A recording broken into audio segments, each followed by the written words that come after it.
Transplant की बात की जाए तो पाकिस्तान में इसकी कॉस्ट कितनी आती है? 20 से 30 लाख के दरमियान होता 20 से 30 लाख। है जी। उसमें क्योंकि हॉस्पिटल स्टे बहुत ज़्यादा है, तो आपको 1 से 1.5 माह रहना पड़ता है, तो 20 से 30 lakh depending upon the condition की क्या मरीज़ कौन सी बीमारी कौन सी है।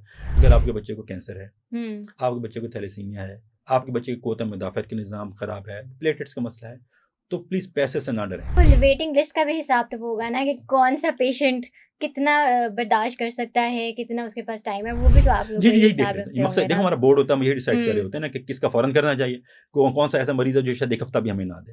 अच्छा, ये स्टेम सेल थेरेपी और ये बोन मैरो ट्रांसप्लांट, इन दोनों में क्या फ़र्क है? अगर हम किसी में ऐसे स्टेम सेल डाल देंगे, स्टेम सेल क्या है? वो आँख बनाएँगे, वो कान बनाएँगे, वो नाक, वो क्या बनाएँगे जाके? मैं बोन मैरो ट्रांसप्लांट की बात कर रहा हूँ, तो मैं haematopoietic stem cells bone marrow में डालूँगा, तो वो जाके काम करेंगे। मैं कोई और स्टेम सेल डालूँगा तो कोई काम नहीं करेंगे वो। जब ट्रांसप्लांट की बात की जाए तो पाकिस्तान में इसकी कॉस्ट कितनी आती है? वेल देखिए, डिपेंड करता है कि हम जिस चिल्ड्रन में तो फ्री ऑफ कॉस्ट कर रहे हैं, लेकिन खर्चा बता देता हूँ कितना हो जाता है। तकरीबन एक एवरेज खर्चा जो आपका हो जाता है ट्रांसप्लांट में कोई 20 से 30 लाख के दरमियान होता 20 से 30 लाख। है जी।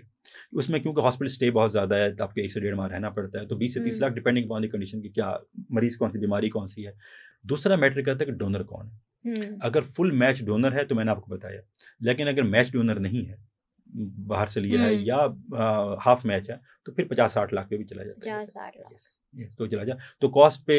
लेकिन मैं एक बात बताऊँ, देखें आपके प्रोग्राम की तरफ से एक बताऊँगा, मैं सिर्फ लोगों को ये बताऊँगा कि अगर आपके बच्चे को कैंसर है, आपके बच्चे को थैलेसीमिया है, आपके बच्चे की क़ुव्वत मुदाफ़अत का निज़ाम ख़राब है, प्लेटलेट्स का मसला है, तो प्लीज़ पैसे से ना डरें।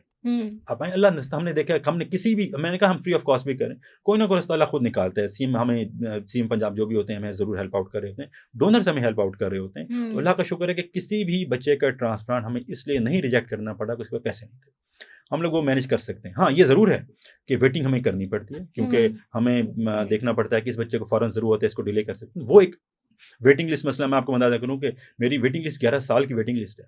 11 साल? ये कि अगर उनके बच्चों के नंबर है, हम कहते हैं 10 11 से 11 साल बाद, क्योंकि दरमियान में इमरजेंसी ट्रांसप्लांट आ जाते हैं, जिस तरह मैंने प्लास्टिक का, तो वो और बात है, मतलब उस वजह से वेटिंग अलग हो सकती है, मगर पैसे की वजह से इंशाल्लाह कोई ना कोई रास्ता अल्लाह निकाल आता है। जब वो वेटिंग लिस्ट का भी हिसाब तो वो होगा ना कि कौन सा पेशेंट कितना बर्दाश्त कर सकता है, कितना उसके पास टाइम है, वो भी तो आप लोग जी, वही यही देख हिसाब रहे रखते हैं। मकसद होंगे देखो ना? हमारा बोर्ड होता है, हम यही डिसाइड कर रहे होते हैं ना कि किसका फ़ौरन करना चाहिए, कौन सा ऐसा मरीज़ है जो शायद 1 हफ्ता भी हमें ना दे, और कैसा ऐसा है जो कि हमें 1 साल से वेट कराए, तो वो फिर एक पूरा बोर्ड बैठ के और सब मिलकर फैसला करते हैं। तो लेकिन वो हमें एक सेंटर्स बढ़ने चाहिए, गवर्नमेंट भी कोशिश में लगी हुई है और नए सेंटर्स भी बना रही है, वो एक अलग बहस है।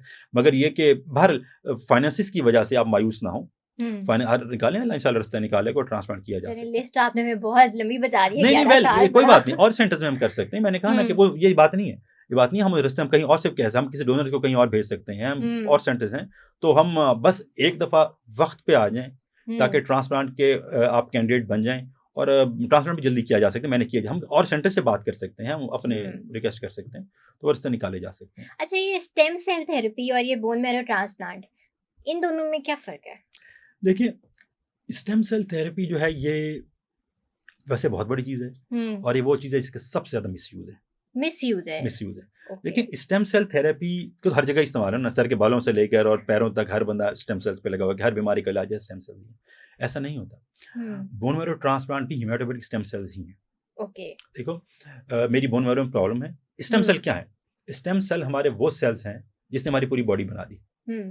ये वो जो हमारे शुरू में जो कि स्पर्म्स और एग्स मिलके जो हमारे एम्ब्रियो बना और वहाँ पे स्टेम सेल, उसके बाद से ये स्टेम सेल जिसने पूरी बॉडी बना दी। अब वो तो कुदरत काम कर रही है ना, कि वो हर को डिफरेंशिएट कर रही है, उसके डिफरेंट हिस्से बना रही है, किसी को हाथ बनना है, कहीं आँख बननी, ये वो सेल्स हैं जो हर जगह जाके अपना काम कर रहे हैं। अगर हम किसी में ऐसे स्टेम सेल डाल देंगे, स्टेम सेल क्या है? वो आँख बनाएंगे, वो कान बनाएंगे, वो नाक, वो क्या बनाएंगे जाके? इसलिए स्टेम सेल का पहला मरला जिसमें होता है वो अनडिफरेंशिएटेड होते हैं, फिर वो उन्हें ऑर्गन स्पेसिफिक हो जाते हैं, कि उसके अगले मरहले में जाके डिवाइड होके उनको पता होता है कि ये आँख बननी है, ये कान बनना है, ये लिवर बनना है, ये हार्ट बनना है, और इस तरह जाके होना है। अगर तो स्टेम सेल्स ऑर्गन स्पेसिफिक हों तो उनका यूज़ है, अदरवाइज उनकी कॉम्प्लिकेशंस हैं। आपको पता है कि स्टेम सेल्स को अगर आप उसको मिसयूज करें, यानी कि स्टेम सेल किसी को भी लेके डालना शुरू कर दें, वो क्या करेगा? वो नई ग्रोथ शुरू कर देगा। नई ग्रोथ क्या होता है? This is cancer. तो टेराटोमा बनाना शुरू हो जाते हैं। तो कई मरीज हमारे पास ऐसे आते हैं जो स्टेम सेल थेरेपी कराई, कि स्टेम सेल जाके काम। स्टेम सेल क्या है? स्टेम सेल में 2 सलाहियतें हैं। स्टेम सेल की एक सलाहियत ये है कि वो रेप्लिकेट करते हैं। वो सेल 500 हैं, 500 से 1000 होंगे, 1000 से 10,000 होंगे, सेप्लिकेट करते चले जाएंगे। उनको अल्लाह ने सलाहियत रखी है कि वो बढ़ते चले जाते हैं। दूसरी स्टेम सेल में सलाहियत ये है कि वो अपनी शक्ल चेंज कर सके। ये स्टेम सेल ओके। ठीक है। तो अगर हमने कहीं पे डाल दिया और उन्होंने जाके ग्रोथ करनी शुरू कर दी, तो ग्रोथ क्या करेंगे? वो कैंसर बनाना शुरू कर देंगे। कैंसर भी तो ग्रोथ ही है ना। What is cancer? कैंसर का मतलब ये है कि नॉर्मल सेल या एबनॉर्मल सेल्स ग्रोथ किए जा रहे हैं, तादाद बढ़ती चली जा रही है, कंट्रोल से बाहर। तो स्टेम सेल्स को अगर वक्त सही तरीके से ना किया जाए तो स्टेम सेल डिजास्टर भी हो सकते हैं, और इसलिए स्टेम सेल को इस ऑर्गन स्पेसिफिक होना चाहिए और स्पेशलाइज होना चाहिए। और स्टेम सेल्स तो इसलिए हेमाटोपोएटिक स्टेम सेल्स का मतलब है खून से रिलेटेड स्टेम सेल्स। ठीक है। मैं बोन मैरो ट्रांसप्लांट की बात कर रहा हूं, तो मैं haematopoietic stem cells bone marrow में डालूंगा तो वो जाके काम करेंगे। मैं कोई और स्टेम सेल डालूंगा तो कोई काम नहीं करेंगे वो। तो इसलिए जब हम लोग स्टेम सेल कलेक्ट करते हैं तो हम देखते हैं कि CD34 काउंट कितने हैं, काउंट क्या ये इतने हैं कि बोन मैरो में जाके बैठेंगे, वहां पे काम शुरू करेंगे। लेकिन ये तो नहीं है कि मैंने स्टेम सेल डाले, पता लगे वो हार्ट भी काम करेंगे, पहुंच, ऐसा नहीं होता। स्टेम सेल्स को ऑर्गन स्पेसिफिक होना चाहिए, तब वो यूजफुल है। अगर वो ऑर्गन स्पेसिफिक नहीं और आप उन्हें ब्रेन में भी डाले जा रहे हैं और हर जगह डाले जा रहे हैं, घुटनों में, तो फिर उनके नुकसान भी सामने आ सकते हैं। तो स्टेम सेल जब भी यूज करना है तो उसका जुडिशियस यूज होना चाहिए। ये बोन मैरो की जगह यूज होता है? ओके। नहीं, देखो मैंने आपको बताया कि हम जो यूज करें वो भी स्टेम सेल ही है। हम जो यूज करें स्टेम सेल्स के टाइप्स हैं। ठीक है। अगर स्टेम सेल को अपनी टाइप के मुताबिक आप नहीं भेजेंगे उस जगह पे, तो उसके साथ मसलन जॉइंट वाले स्टेम सेल्स को मैं बोन मैरो में डालूंगा तो नहीं चलेंगे। डेफिनेटली, बिल्कुल। मैं स्टेम सेल जो हम लोग भी हेमाटोपोएटिक स्टेम सेल्स ही यूज कर रहे हैं। This is bone marrow transplant is a stem cell transplant, एक ही चीज है ये। मगर ये स्टेम सेल्स वो हैं जो बोन मैरो के रिलेटेड है। राइट। तो वो काम कर रहे हैं वो भी स्टेम सेल्स। यही स्टेम सेल्स अगर बोन मैरो वाले मैं किसी ब्रेन में लगाना शुरू कर दूंगा तो साइड इफेक्ट ही देंगे, कोई काम नहीं करेंगे। तो मेरे पास कई आते हैं पढ़ पुढ़ के जो आते हैं ना, वो कई इवन कहना नहीं चाहिए, डॉक्टर्स भी आते हैं कि सर स्टेम सेल तो आप बना ही रहे हैं, आप अपने मरीजों को स्टेम सेल डाल ही रहे हैं, थोड़े स्टेम सेल दे दिया करें। वो मेरा फलाम मरीज है, उसको मैंने जी वो मिर्गी का मसला, उसको मैंने लगा देने, या मैंने जॉइंट पे लगा, तो हमसे कहते हैं भाई हम जो बना रहे हैं वो स्टेम सेल एक जगह के लिए मखसूस है। अगर आप किसी और जगह देंगे तो फायदा भी नहीं मिलना, उल्टा नुकसान का खतरा है। इसी तरीके से अगर कोई दावा करता है कि स्टेम सेल मैं दे रहा हूँ, तो आप पूछें भाई कौन से स्टेम सेल दे रहे हो, ये वरना वो कुछ नहीं दे रहा, उल्टा वो नुकसान कर जाएगा आपका। कि बड़ी जीन थेरेपी, मेरे को gene therapy in bone marrow transplant. तो जीन थेरेपी में मैंने आपको बताया कि जीन थेरेपी के अंदर आपकी अपनी बोन मैरो कलेक्ट की जाती है, उसी को जीन्स को चेंज करके वापस आपकी अपनी बॉडी में ही डाल दिया जाता है, किसी और डोनर की जरूरत नहीं पड़ती। ये बहुत कामयाब ट्रांसप्लांट समझा जा रहा है अभी, लेकिन रिसेंटली तकरीबन साल 1.5 साल पहले ही आया। लेकिन आप अंदाजा कीजिए कि इस टाइम जो उसकी कॉस्ट है, इस टाइम तक नॉर्मल ट्रांसप्लांट से ज्यादा है। नहीं, ज्यादा को छोड़ें, ज्यादा एक नॉर्मल ट्रांसप्लांट मैंने 30 लाख का बताया है, और जो स्टेम सेल थेरेपी इसकी कॉस्ट इस हमारी जो बोन मैरो इसकी थैलेसीमिया के लिए वो तकरीबन 92 करोड़ है।